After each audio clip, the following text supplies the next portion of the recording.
Sure, introduce this one? I can introduce it, Okay. and then I think there's some additional language that Yep. you could add. But thank you, Mr. Mayor and council members, and thank you, all those in attendance, for coming tonight. This is, I guess, a third step in our process of evaluating this very serious issue for the city. We understand, as staff, we've been hearing comments and following up on issues for quite some time, I think over 7 or 8 months now, plus ongoing issues for several years on the levels of the water levels on Twin Lake.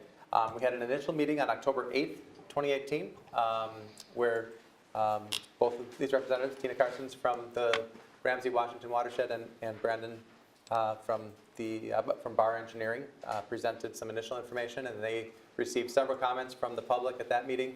Brandon spent considerable time and effort over the winter putting some models together and presented a second presentation on March 12th of 2019 this year. And this presentation is, I guess, not a public hearing, but a follow-up on those two presentations, primarily for the benefit of the city council members that may not have been able to attend those meetings, but also to consolidate some of the information and then provide this in a public record as we're obviously recording this presentation and making it available via our website and on CTV. So with that, I think there's one more comment about the process, and then I think I would turn it over to Tina Carsons for a brief introduction as well. So first we're going to have the presentation, but after that, I will call for public comments after the presentation is complete, and we'll allow each person 3 minutes to comment. The council will not enter in dialogue with the citizens. Public comments will be used as the time for this isn't to be used as a time for problem solving or reacting to comments made, but rather for hearing the citizens for informational purposes only, to come back to take back to the watershed or the city staff. So with that, please. Okay, thank you, Mayor, members of the council, and staff and residents for being here. Thanks for having us here tonight. As Chris mentioned, you hosted a couple of public meetings with the residents of Twin Lake, and we presented some information at the first meeting and then came back to the second meeting to answer some questions that the residents had regarding the water levels in Twin Lake. So I'm going to just go through some overview information about the Watershed District, just to get you all up to speed if you're not familiar with who we are and what we do and our role in this. All right, there we go. Brandon, you can go to the next slide. And then I'll turn it over to Brandon, who has the data and the information and the summaries to share with you all tonight. So I'm going to go over some background information. The Watershed District was established in 1975. We have 12 cities, 65 square miles. We extend as far north as up by Snail Lake, up in Shoreview is our kind of upper left corner. And down in the bottom right, Pig's Eye Lake, you'll see along the river there. Down on our southern border, we also go east into Carver Lake in the Woodbury area. So we cover a large, broad district, a number of drainage areas, and a number of lake systems that we manage. We coordinate our efforts between the city, the county, and our state agencies. We work closely with our partners on issues such as this Twin Lake water level issue. Twin Lake is one of the areas that is experiencing high water. We actually have areas throughout our district that are either at risk of flooding or experiencing extreme high water levels over the past several years. We, besides managing flood risk, we also do water quality monitoring and evaluation of projects to improve on water quality. We regulate development through our permitting program, and we have a natural resources program, so we also do native habitat restoration projects. And that's my intro to the Watershed District, unless there's any questions, but I just wanted to give you an idea of the breadth of the area that we cover and the number of partners that we work with on these issues. And it's been great to work with Chris and Bill on this topic, and we definitely understand the high water level issues that we're experiencing, and have provided a lot of time and engineering effort to understand the systems, and then so that we can move forward and talk about next steps. So I am going to introduce Brandon Barnes, who's with Bar Engineering, and he is our engineering consultant that we work with to investigate these areas. So I'll turn it over to Brandon. All right, thank you. As was mentioned, this is a recap of a couple of prior public meetings. And the way that we've kind of framed this is that I'll start with kind of a district overview, talking about the areas that the district looks at and some of the roles that they play. And then I'll dive in and go over some of the general drainage patterns and characteristics of the Twin Lake watershed in particular, present and talk through some of the stormwater modeling the district has done, looking at historic available data, and then wrap up as part of the public meetings. We've received a number of comments from residents and questions about items to look into, whether or not it was related to or cause of the water levels in Twin Lake. And so I'll summarize a few of those and then pass it back to Tina to talk about next wrap up with next steps. So in terms of the overall district's perspective, one of the things that they do is identify potentially flood-prone structures. They have a stormwater model that simulates runoff and drainage from the area within the district, and they use that model to map the floodplain and available information from member communities within the district to identify potentially flood-prone structures. The image on the right there is the district boundary, and the points that show up are structures that have been identified as being potentially below the 100-year floodplain. As we identify those structures, we're comparing the static water level to the estimated low adjacent grade for those structures. And then the district proceeds with coordinating, communicating with cities and agencies, again, to verify and then eventually mitigate that flood risk. Within Little Canada, there are several areas that have been identified within the 100-year floodplain, and there's been documented flooding in the recent history. A couple of those areas are the Owasso Basin and the North Star Estates development. There's photos on the two photos on the bottom there from a storm in 2011 where there was the water levels encroached onto properties, and then Ryan Drive overtopped, and there was buildings that were inundated. The city staff also has responds to or gets calls from an automated lake level sensor on Jarvis Lake. There's an emergency response plan for structures that are below the floodplain on that lake as well. What brought us here today, or brought us part of this discussion though, is regarding Twin Lake. And so within Twin Lake, there's really no historic or very little historic continuous record of lake levels. The district and the county did start monitoring and measuring data beginning in this summer of 2018, and those are the points that are shown on the plot here.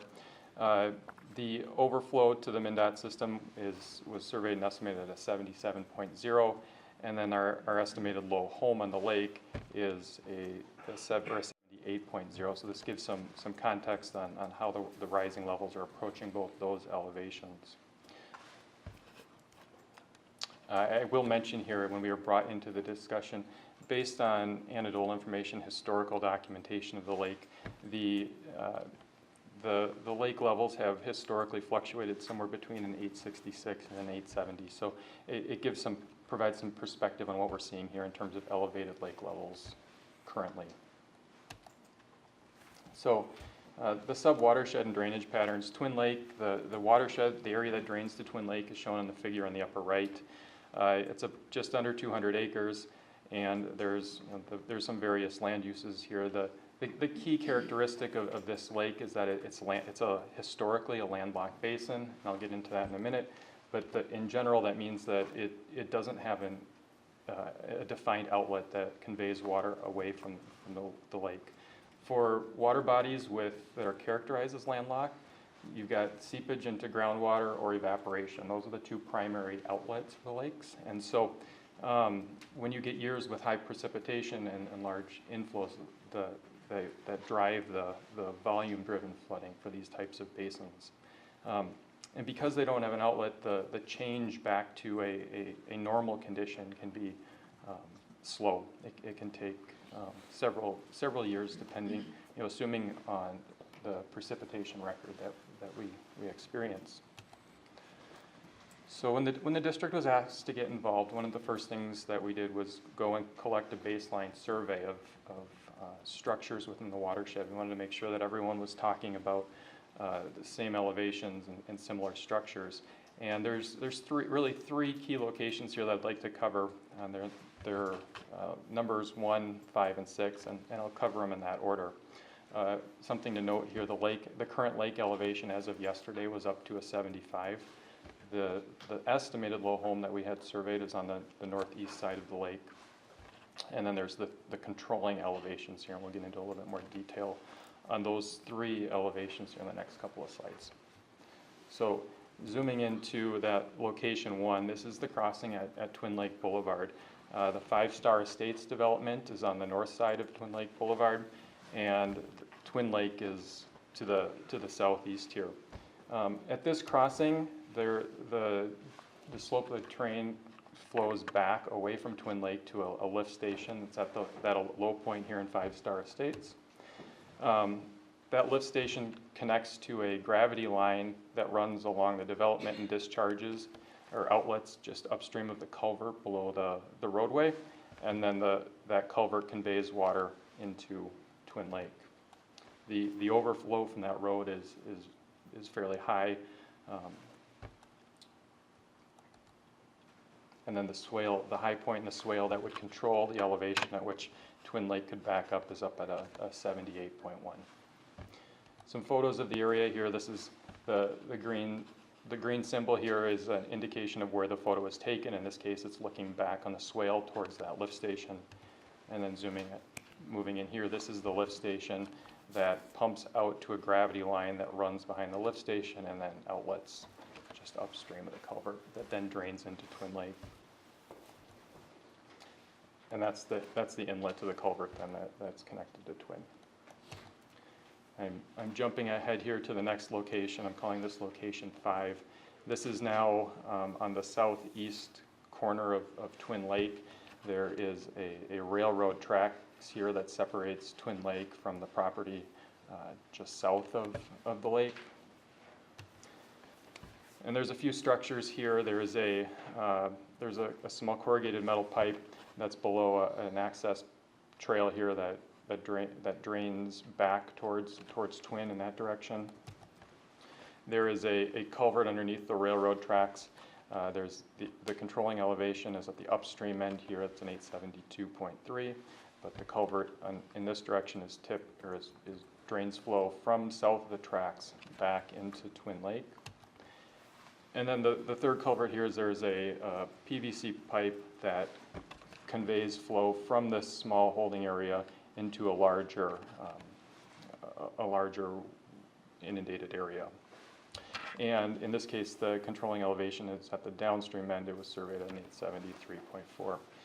873.4. There's been talk with the property owner south of the railroad tracks. There had been a check valve that was installed in this pipe. I've got a few slides of it further on. That check valve is not currently in, but I'll talk about what the impacts of that may have been. And then we've surveyed the overflow from the rail. If water were to overflow the railroad tracks, it's up at just under an 881. So similar here, these are photos that were taken last summer when the water levels were quite a bit lower than they are now. I've included these so you can see illustrate the different pipe crossings here. So this photo is taken looking towards the northwest. This is the inlet to the culvert that then goes below the railroad tracks into Twin. This is the inlet to the PVC pipe that connects the two holding areas here. And the location of the check valve that we'll talk about in that pipe is underneath that, or it's in that pipe there. This is a photo looking kind of to the southwest along that access road. And then jumping ahead here to the next location, this is location 6. So location 6 is the ultimate kind of outlet, so to speak, from the system. This is the property south of the railroad tracks, and this is 694, and this is MnDOT's stormwater pond adjacent to 694. When that area was surveyed, the overflow is there's an embankment that kind of separates MnDOT's stormwater pond from the property south of the railroad tracks, and that overflow is approximately an 877. Once water gets into that MnDOT pond, there is a large culvert then that conveys that stormwater to the southwest. That stormwater goes to the ditch that goes around North Star Estates, and then eventually into Jarvis Creek and the Phelan Chain. So generally, how drainage works in the watershed is you get twin 4 under normal flow conditions. Water flows down towards that culvert below the railroad tracks, and under low flow, this culvert into twin is at a lower elevation than the culvert that goes into the wetland or the inundated area here, and so water flows into Twin Lake. On the north side of Twin Lake, water typically drains to that low point where there's a lift station that discharges it to a gravity line that then also flows into Twin Lake. Once it's in Twin Lake, again, there's no outlet until the water elevation in Twin exceeds the overflow from the entire system, which is at that 877, at which point it overtops into the MnDOT system. So talking through lake levels here, one of the things at the first public meeting that we heard from residents was that there really is no record of historic lake levels, and we received several comments regarding when exactly the lake levels rose and what might be the cause of that. And so to investigate the timing of those lake levels and try to piece together a historic record, the residents supplied a number of photographs that were used to estimate historic lake levels. We took those photographs and then compared those to the results from the district stormwater model to try to pinpoint exactly when the lake elevations rose, and use that information then to estimate whether or not the rise in lake level was due to historic precipitation record or potentially some other cause that couldn't be explained with the stormwater model. So what I'm showing here is a plot here that we'll build on is over the next couple of slides. On the y-axis here on the right, I lost my laser pointer. The axis on the right is elevation. The axis on the left is elevation. The axis on the right is rainfall. The blue lines at the top of the plot, that's daily rainfall, and it goes from January 1st, 1997 through the end of 2018. That time period was selected because that's the time period when photographs were made available from the residents. There's a number of dashed lines that go across the screen here. The first one is the culvert below the railroad tracks. So this connects the property south of the railroad tracks into Twin Lake. The next one is the culvert that connects, it's parallel to the railroad tracks. So it takes water from that one inundation area to the southwest. The yellow line here in the middle, that's the current water level out there as of yesterday. There is the brown line here. This is the existing overflow to the MnDOT system. And then the red dashed line, that's the estimated low structure on the lake. In 2018, the district and county started collecting lake level measurements on the lake, and so those are the red points that show up. And to extend that record, residents provided a number of photographs. And those are the purple points. When we got the photographs, there's some uncertainty associated with estimating water levels that are shown in the photographs. We're trying to compare historic landmarks with current aerial imagery, where there's uncertainty. Not all the photographs had timestamps on it, so there's some uncertainty in terms of which month or when exactly that rainfall occurred. But in general, we get a sense that for the most part, the lake level looked to be maintaining a fairly consistent level, and then in about 2013, we saw a fairly rapid increase in the levels. So what we did is we used the district stormwater model to run the historic rainfall record through it. And the black line is the results, the simulation results. And so the outcome here is that in general, it's a fairly good comparison. Historically, the district stormwater model shows that the lake levels, the simulated lake levels generally match the information provided by the residents.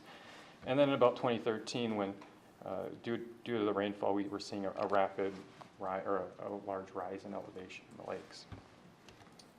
If we zoom in here on the part here where we have data that was actual measurements that were collected, we can see that the model does, again, a fairly good job here. In general, we're within a few tenths of the measured elevations through the end of 2018.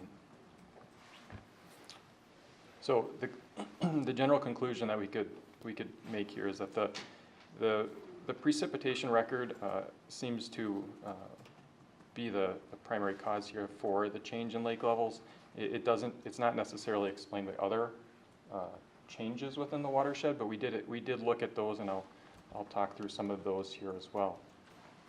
Again, we received a number of requests to look at from the residents, varying from, again, collecting the survey information, evaluating precip and the historic overflows. There were questions regarding groundwater and water quality. We looked at water levels in East Fadness to look at if there was a potential discharge from an adjacent watershed. We've looked at water levels from West Fadness, and then are reviewing, collecting information on local storm sewer information and reviewing that information as it becomes available. And so for the interest of time here, I'll highlight some of the items that are in green. The other items that I'm not highlighting tonight, though, have been discussed and presented in the previous public meetings, and those presentations are available on the city's website.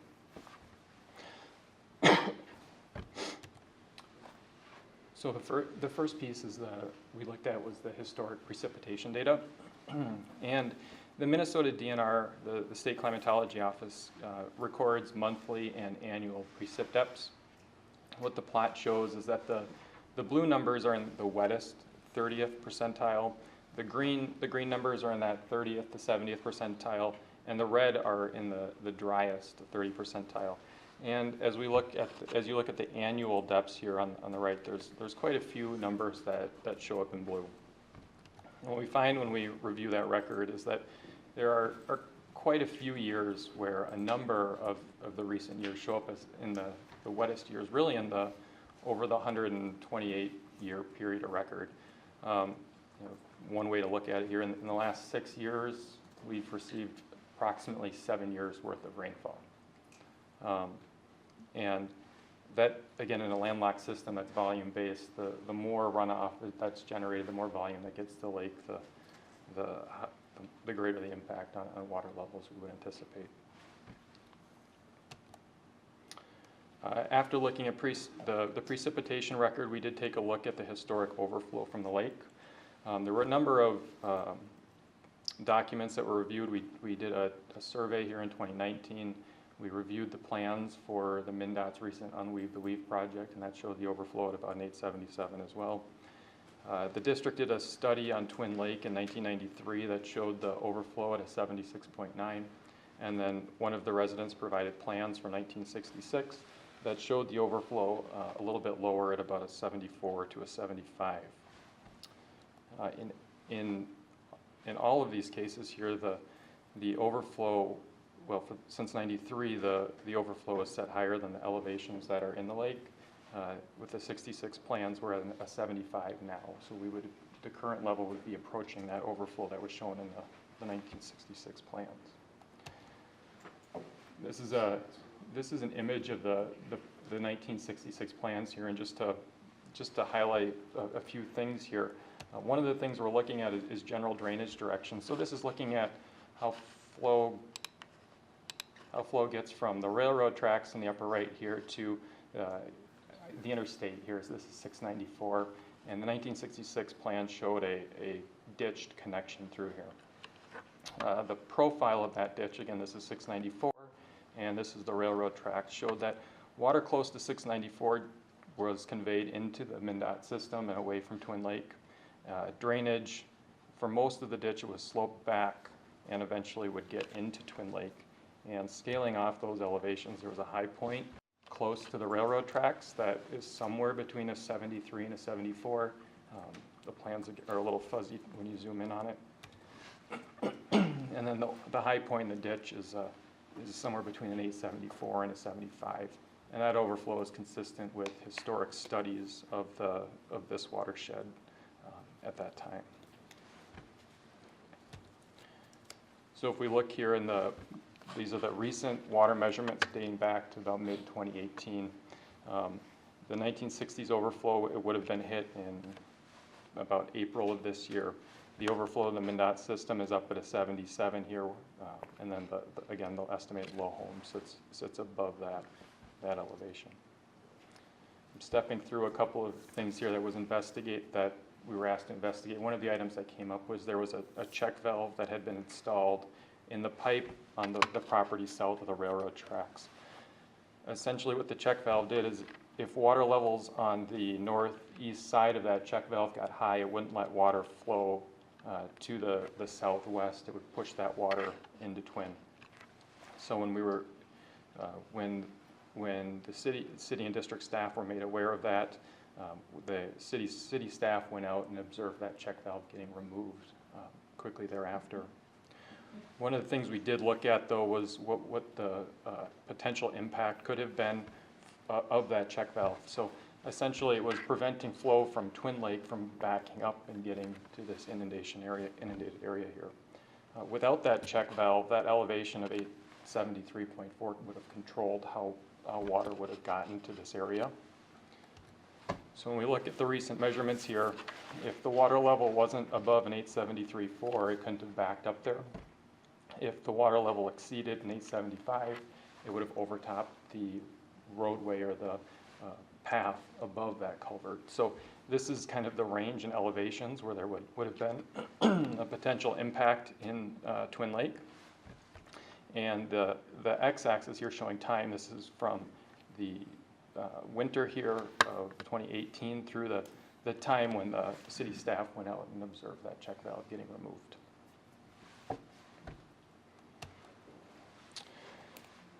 One of the other things we've looked at was groundwater. The district doesn't maintain a groundwater model, but we reviewed available information, including the groundwater model that was developed for the Met Council. And in general, regional groundwater flow is from the northeast to the southwest. And so Twin Lake is a pass-through lake where water flows in one side of the lake and then out the other side of the lake. There's limited seepage. There's limited data. There's a USGS study that estimates the seepage rate, but really ultimately there's a lot of unknowns associated with the role that groundwater plays in the overall water balance for the lake. Just generally speaking, recharge rates have been at historic highs here when looking at that Met Council model. What that means is when recharge rates are high, there's a lot of surface water then that is infiltrating, which is consistent with what is being observed within the Twin Lake watershed. Speaking from just a general characterization here is that for closed lakes, where groundwater may be one of the primary outlets from the lake. When groundwater levels are higher, that can affect how quickly you'd expect the lake to draw down. And so getting at that's where the change back to that perceived normal can take several years.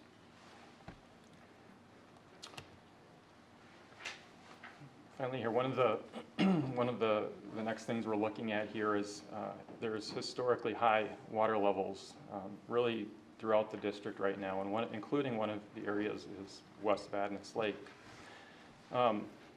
This is an area where this is just to the northwest of the 5-Star Estates development.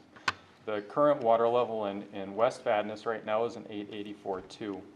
The normal outlet from West Vadnais it's a 15-inch culvert that flows along the highway and then discharges into the Jarvis Creek watershed. There is a topographic berm or a ridge that runs along the east side of that, I guess that triangle there in West Vadnais. And then there's a 24-inch RCP or a 24-inch storm sewer pipe that with an inlet on the northwest side of the 5-Star mobile home development that runs through the development. This is the storm sewer that the lift station connects to, and then outlets just upstream of the culvert that drains into Twin Lake. Based on available LiDAR data, this plot shows the water levels in West Vadnais Lake since about 2008, and the approximate berm elevation based on MnDOT or the Minnesota DNR LiDAR data is shown there as well. Historically, those lake levels in West Vadnais have been below that berm elevation, but recently they've exceeded that elevation, and there is water that is within that, on the other side of that berm. So what that means as of today is,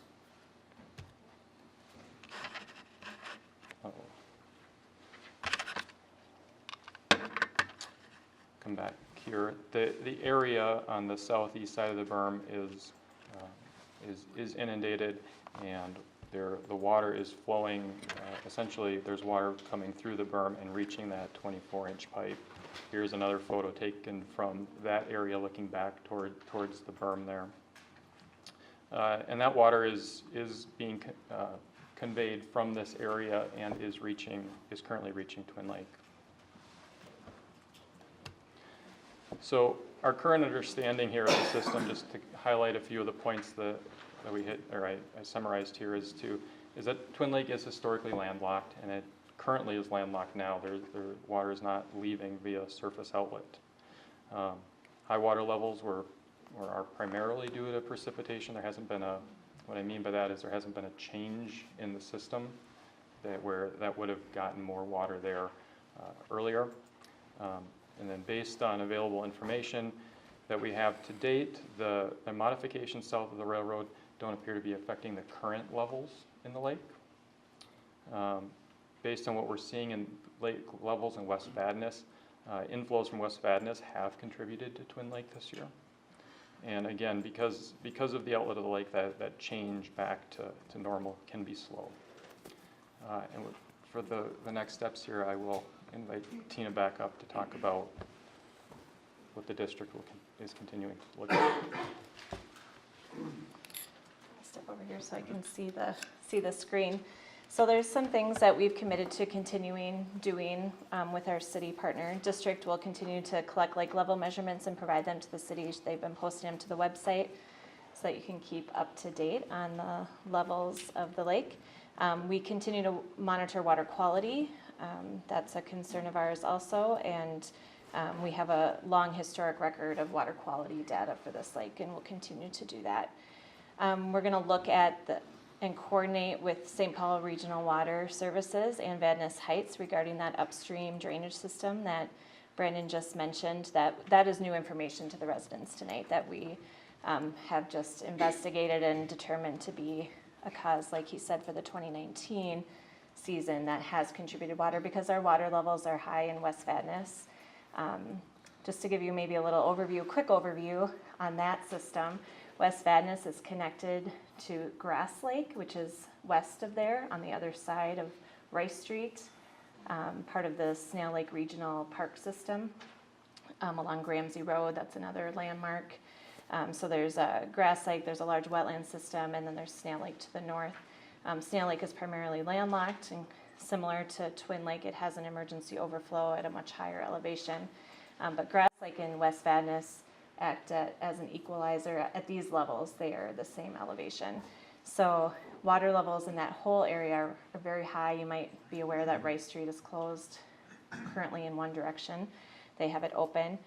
So we have a whole system of high water level that is now contributing water to the Twin Lake system because of those high water levels.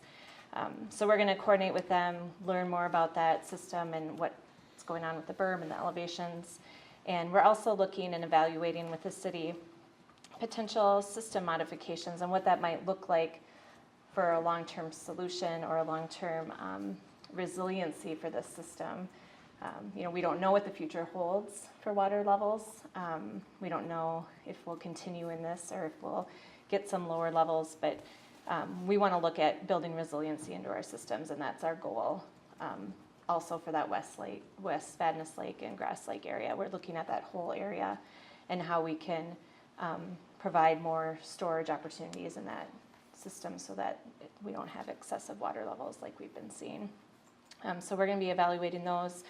As Brandon mentioned at the very beginning, that takes some time and some study based on what our downstream impacts are, because this is just downstream in North Star Estates where we have a known flood risk to habitable structures, and also to Jarvis Lake where we have 4 homes that are within the floodplain area. So we have to be real careful about how we look at transferring that risk maybe from one place to another. So that is something that we're committing to continuing to work with the city on. And with that, I guess we will take any questions from the council that you might have.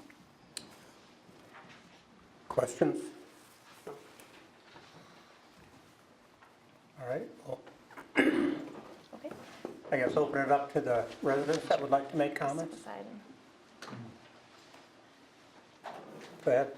You come up to the podium, please.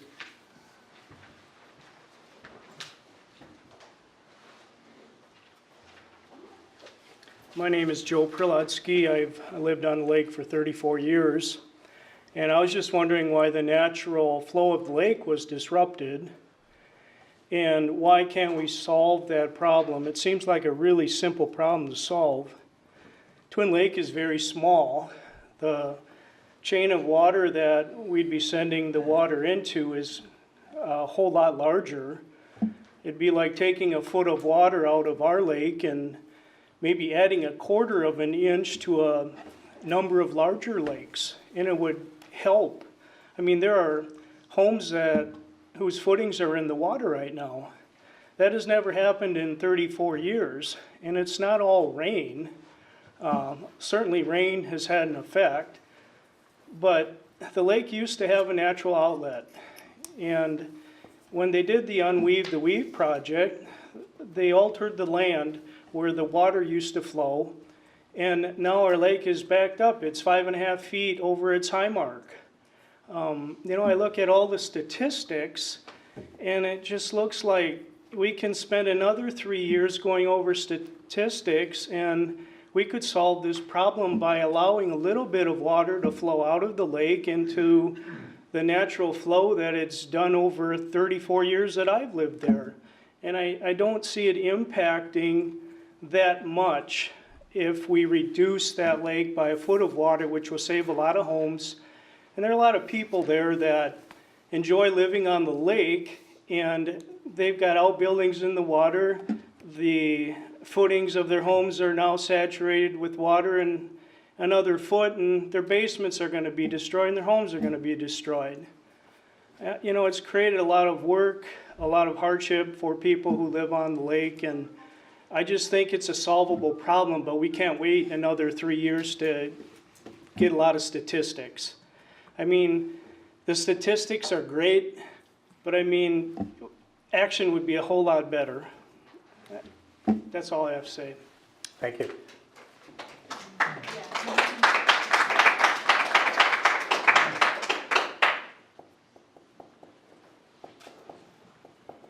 Please.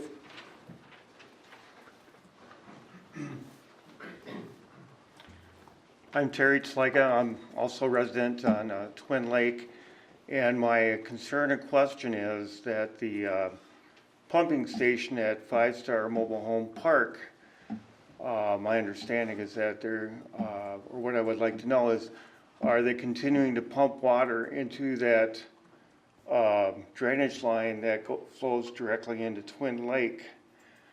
If they are continuing to pump water from that low spot in their mobile home park, that needs to be stopped.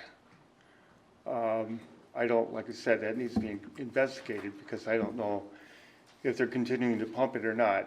But right now, that's the main source of water coming into Twin Lake. So I'd like to see if that could get looked into. Thank you. Thank you.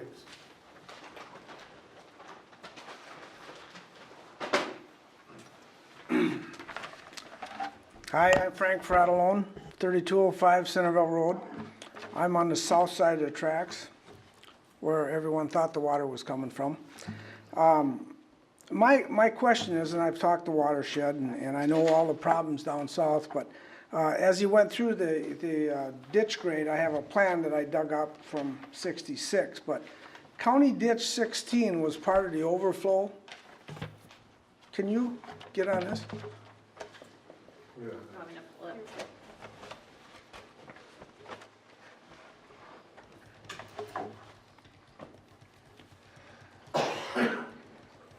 Oops. Okay. This is Village of Little Canada, Minnesota. This is the ditch map. County Ditch 16, anyone who's been a resident of Little Canada or the area knows of County Ditch 16, and since I was a kid, we had that going through our fields. But anyway, this is the pipe coming underneath the railroad tracks and comes into my property here. And also, I do have a lot on this side on Twin Lake, which is completely underwater now too. This pipe comes out at a 72.4 I have on my plans, a 72.45. And this profile, I'm not so sure that it does come up to a 73 because all the inverts and stuff, it flows from the 72.45 to a 72.35, 72.21, 72.15, and 7200. That was the old County Ditch 16 before the highway went through. So my question is, when unweave to weave, or when the highway first went in, how did they shut that ditch off? Because that overflow should be at a 72. I mean, not a 77. And there was I did all the investigating I could. I've been on my property for like 40-some years, but my property only went about to this ditch, and I bought this land now in the last 10 years, and the Clova family owned all this property before and farmed it. I had one of the sons out there. We found a culvert here that they called their culvert went over their field road, which went underneath the fence. And that's at an elevation, I believe, at the 72. So I know we got trouble down south in the Wasso Basin and Jarvis and everywhere else, but I guess who made the determination? Frank, I think you have to show it on the screen because the council members can't see where you're pointing down. Oh, okay. If you go to the table and point, Put your, even if you have your drawing, Come over here. put your drawing on it, we can still pick it up.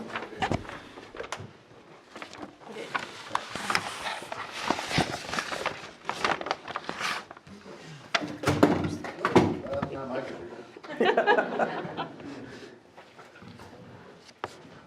What's the point there? That's the center. Oh, okay, so I can see my pencil now? Yeah, it's behind you. There you go. there you go. Hang on, see? Over there. Frank, you okay? Over Yeah. there. Oh, okay. All right, I'm sorry that we weren't seeing what I was talking about, but this is the culvert, and the invert of that is a 872.45. And all the way down this profile, I think the profile sir from Bar Engineering was talking is the ground profile. The straight line is probably the pipe, and it shows the 872. But anyway, all these inverts and culverts here are all dropping from that 872.45. Now, somewhere along when the highway department come in, that culvert is no longer working, and that berm is built at an 877. That's 5 feet higher, 4.5 to 5 feet higher than what that flow was from County Ditch 16, which was part of the overflow from the lake. So I'm not opposing to anything, but I'd like to know who made the decision to make that overflow at a 77, which is a taking of this land. It's all underwater now. And it has not ever, I've never seen it come above the 72.4. All the water is always drained into Twin Lake, which he was stating there, he never seen it that high.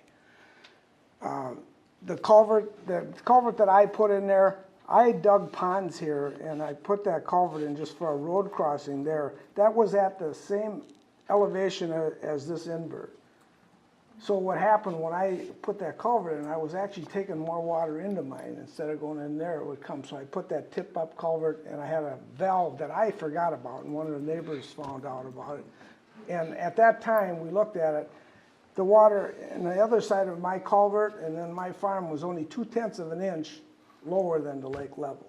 So I mean, we really didn't hold anything up to speak of, because the culvert has rock around it and it was letting that flow in there. And it actually, it flowed back farther where on the roadway it was going across there already. So we didn't really hold anything up there other than a day or so. But anyway, that's my question, and we've talked about it, and I know we can't just rush that water down there, but we've had some ideas that maybe we can put a weir, do some ponding here and put a weir system or a valve, so when it ever do get this high water, it holds it up so it don't flood downstream, and then you let it out gradually. Keep that water level down to that 72, Okay. which would be 3 feet higher than the lake. I mean, 3 feet lower than the lake is now. Thank you, Frank.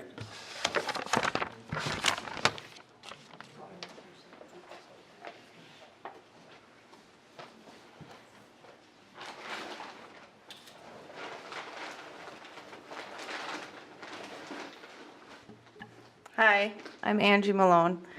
I live at 3282 Hamel Court. I'm on Twin Lake.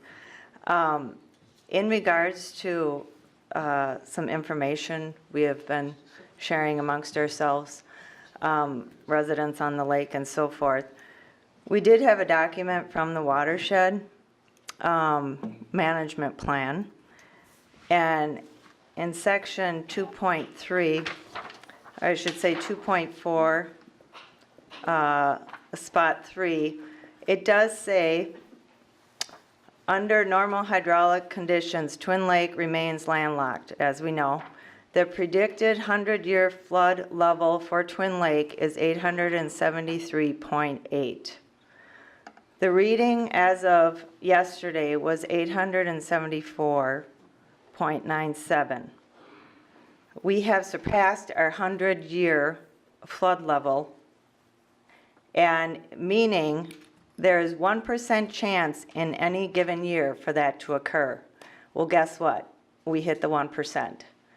So with that said, it does say, it goes on to say, if regular discharge from Vadnais Lake is expected in the future, the district may consider installing an additional culvert through an existing dike that guards the entrance to the I-69 culvert to allow increased capacity from Twin Lake to a lower level.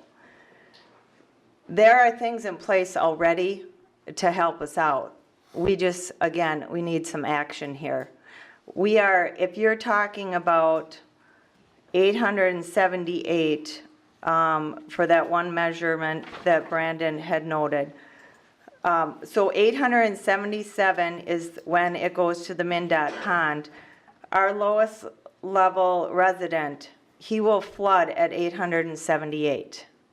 I mean, that is terrible to think about. It is, our main source, I agree, is our northwest corner.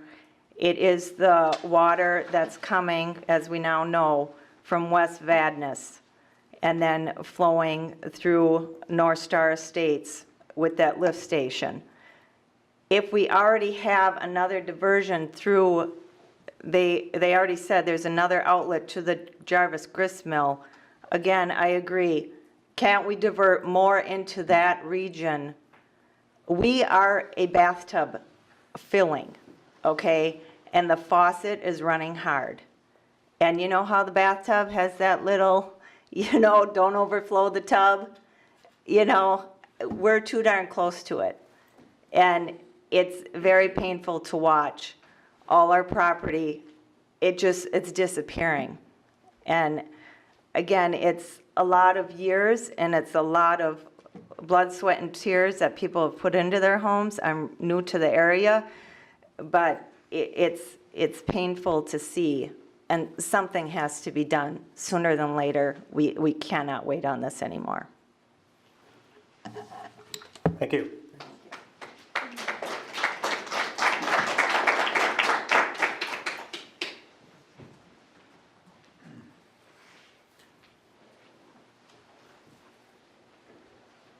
I'm Mary Tlaga, and I live at 253 Twin Lake Trail.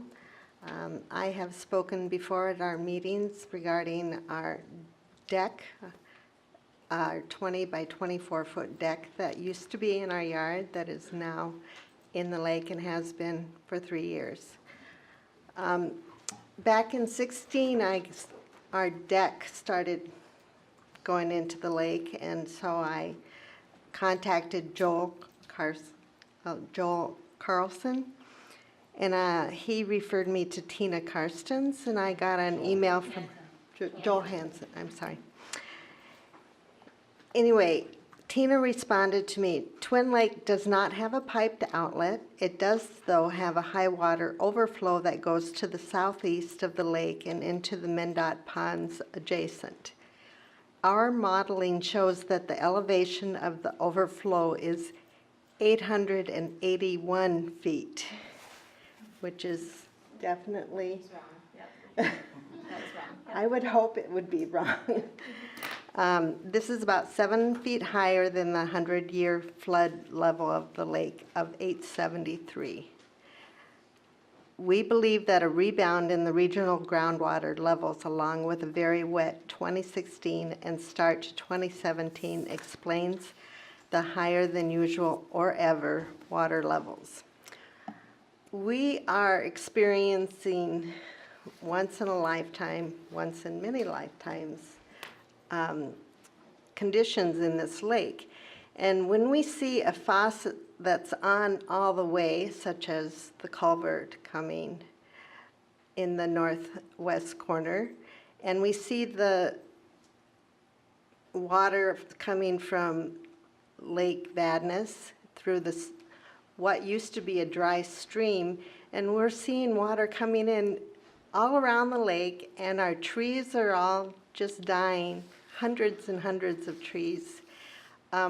At least, how many sheds are in the lake now? Our shed is in jeopardy now.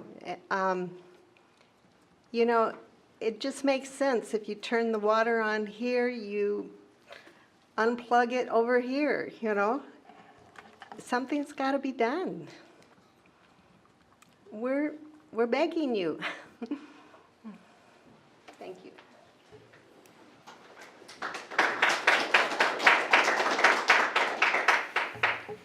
Hi, my name is Cliff Eichinger. I used to be the administrator of the Watershed District. Now I'm on the Board of Managers.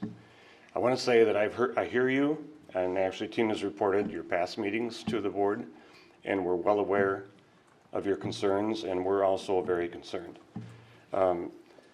I actually conducted some of the original ditch inspections for the Watershed District back in the early 1980s, and I knew at that point that I-694 construction had impeded the previous level of the old ditch outlet.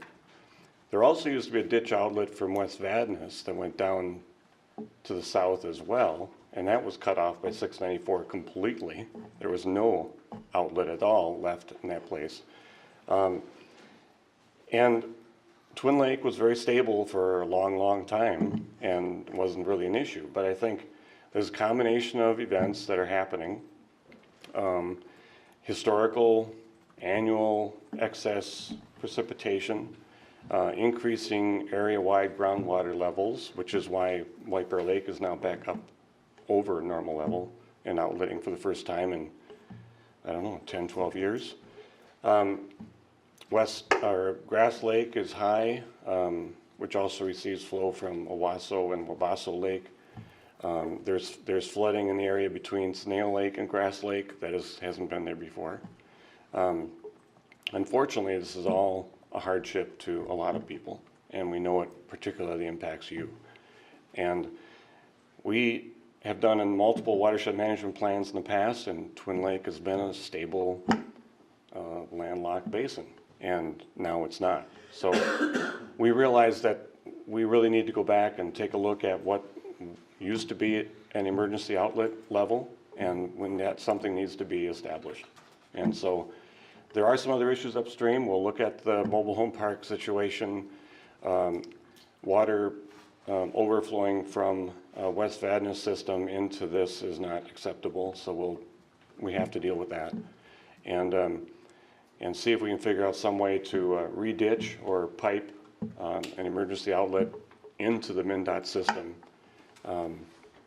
that will set a reasonable high water level. So we will look at that, I promise you, and staff and myself will acquaint the rest of the board to this issue, and once we identify these few other pieces of information that we need, we'll get moving. I want to promise you, though, that this isn't something that happens overnight. This is something that has to be, these kinds of projects are not cheap. So money will have to be obtained, plans will have to be completed, MnDOT has to be involved, which who knows how that will go. But we'll have to deal with that. Little Canada's help would obviously be appreciated. So I mean, if there's more comments, that's fine, but I just want to let you know that you are being heard, and we will take some action on this issue. So. Thank you, Cliff.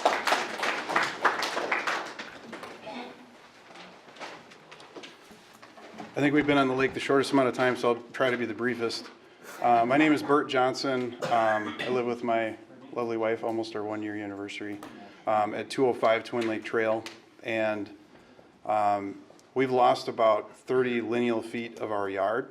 So we started with a 3/4 acre lot in about August of last year. We have about maybe a 1/2 acre lot at this point. And you know, I attended the October meeting because we care.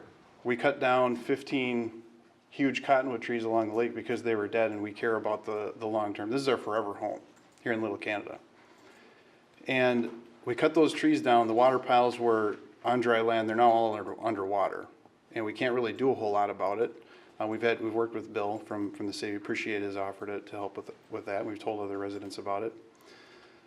You know, when we went to the meeting in October, and I appreciate what the gentleman from the Watershed just said. The presentation that we heard from Bar Engineering in the Watershed in October said that our lake, Twin Lake, has risen commensurate with other lakes in the area based on rainfall. That isn't true. Now we're hearing something a little different, which there are two pieces that weren't involved in the Watershed presentation that I think we should highlight here. First, there are sewer caps on the southeast side. There's sewer lines that run through there that are now completely submerged. They're under about 5 feet of water from what I understand. Those need to be looked at. I think it's under the jurisdiction of the city. You should know about it. Hopefully you already do. It was not included in the Watershed presentation. Secondly, the MnDOT ditch that Mr. Fradlin brought up earlier, whether it was MnDOT that filled it or somebody else that filled it, the ditch that ran through the Jarvis system, that ditch was filled in at some point. That was not part of the Watershed presentation. That might very well be part of our solution. But starting in October, then continuing up until this date, we have not heard solutions. We're out of time we're going to take studies and we're going to look at this over a period of years and we're going to collect more data. We've run out of time. This is an emergency, and it's an emergency now. We need to do something about it now. We need help from the city. We need help from the Watershed District, consistent help. Appreciate the idea that Mr. Fradlin brought up earlier. I think we should work together with everybody around the lake, just my own opinion. We're going to need your help. We're going to need your help to make sure those sewers don't back up into our lake and destroy our lake and our property values. We've lost property value. That's losing tax base. People here have lost a lot of memories and structures that have fallen into the lake. And we have a public works problem. We have a tax base problem. We have a potential environmental problem. And we have to act now. We can't delay. Thank you.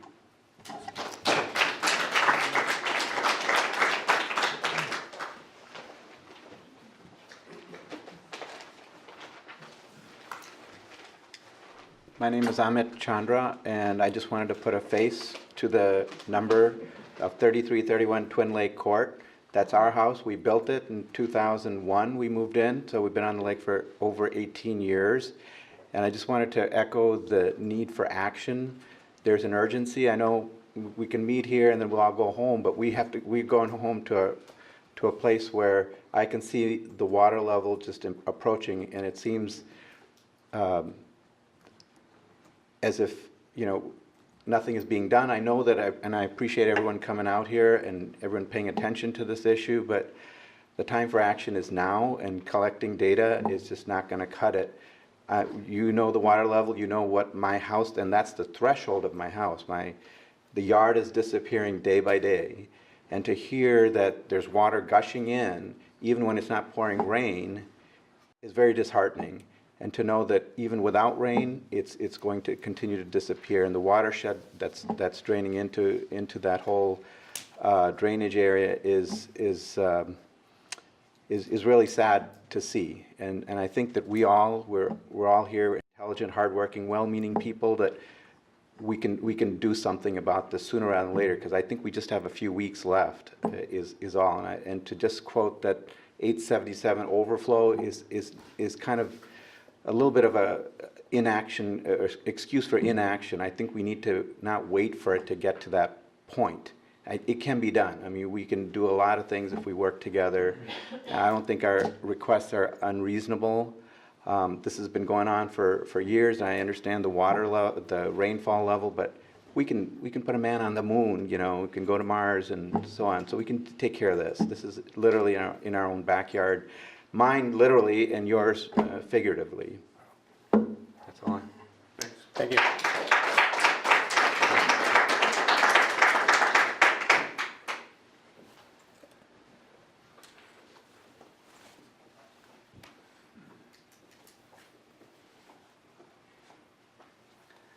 Hi, I'm Cheryl LeClaire Summer. I live at 285 Twin Lake Trail, been there about 30 years.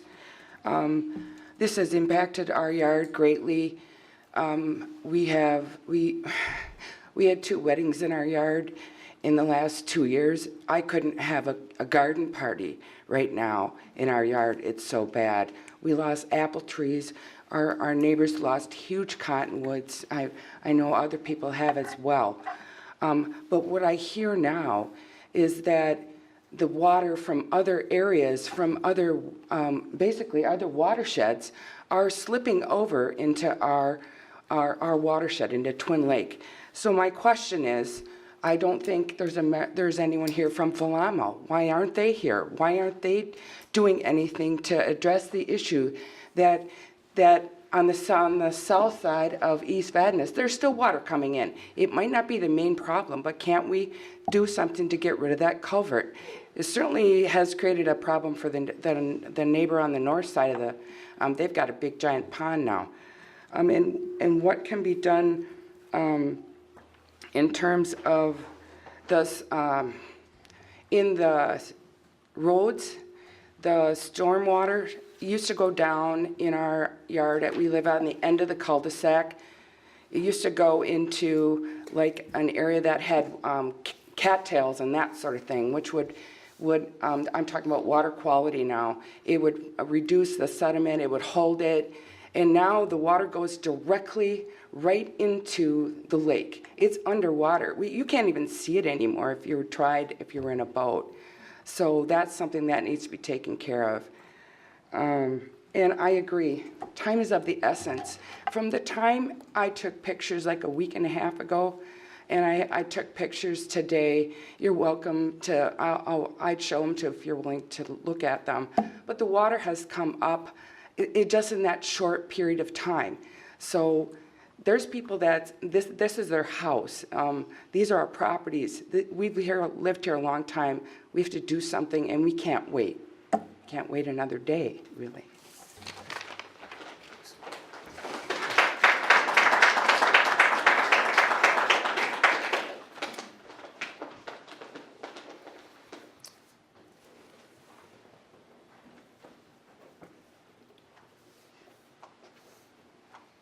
My name is Bill Bonkowski. I live at 217 Twin Lake Trail.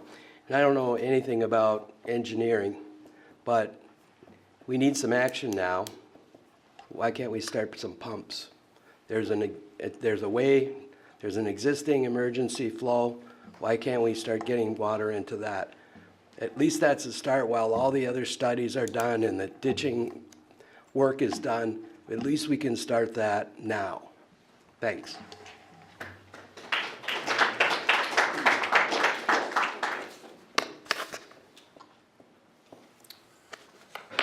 Okay. Well, thank you, everyone. I mean, this is appreciated. We've got the watershed here.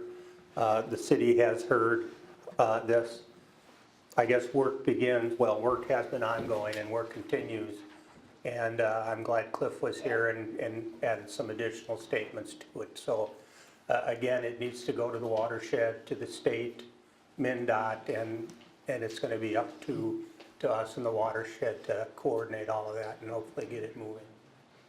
Chris? Mr. Mayor and council members, there's one thing I'm actually going to defer to Bill, if I can put him on the spot, but one of the comments, clarifications that maybe hasn't been made in some of Tina's responses related to our sanitary sewer system and Met Council's system. I think Bill can probably voice that better than I. Mr. Mayor, members of the council, we have a sanitary sewer line that runs along the south edge of Twin Lake, kind of runs parallel with the Met Council line that also runs through there. We actually tie into that line along that stretch. So our line is a 12-inch concrete pipe, and the Met Council line, I'm forgetting the measurement, but it's at least 40 inches. And so the water is certainly getting in there. The Met Council did go to their manhole on Friday and they put plugs in the holes that are in the manhole cover. But it would take a complete blockage of one of those pipes for that sewage to start to back up. And then it would take us not knowing about it right away. And the question is, would it reach a house first or would it start spilling into the lake first? Either way, it's a bad situation, but you know, the Met Council line, the 41-inch lines, I can't remember hearing of any blockages, and most of our blockages are on 8-inch lines, not on 12-inch lines, but we will definitely access, hopefully we have a manhole that we can access and take a look at that system and on occasion to make sure that it's still clear. So ultimately, the main impact is inflow and infiltration. We did speak with one of the key managers at Met Council a week and a half ago. You know, it's not, other than the possibility of a backup, which is a fairly remote possibility, as long as we're maintaining inspections, that'll be a very remote possibility. The main impact is flowing gravity-wise down into the system, and the plants, the Met Council treatment plants, are treating more inflow and infiltration of stormwater than they need to. So that's, and it's actually been dealt with as far as ours is a sealed, correct, sealed lid. Met Council's has been sealed with additional measures, so it should have reduced or eliminated most of the inflow, other than groundwater inflow into any sort of normal cracks and anything like that that might be in the system. Anything else? Again, Tina, I don't know if you have any final comments other than we'll be contacting you and back and forth. Yeah, we'll be in touch with, well, the residents and the city, and like Cliff mentioned, we have a board meeting coming up, and so we'll make sure we give them an update about this meeting, and Cliff can address the future plans for the lake with the board, so we'll be in touch. Yeah, and I guess Quickly. along with that, there may be longer term plans, but if there are Shorter term, yeah. quick hits, that will help. Hey, that's what we need. Yep, Those will be sounds good. top priority. All right, thank you. Thank you. Thank you. Thank all of you. Appreciate your input. And hopefully we can get this moving to a solution. So, again, thank you, everyone.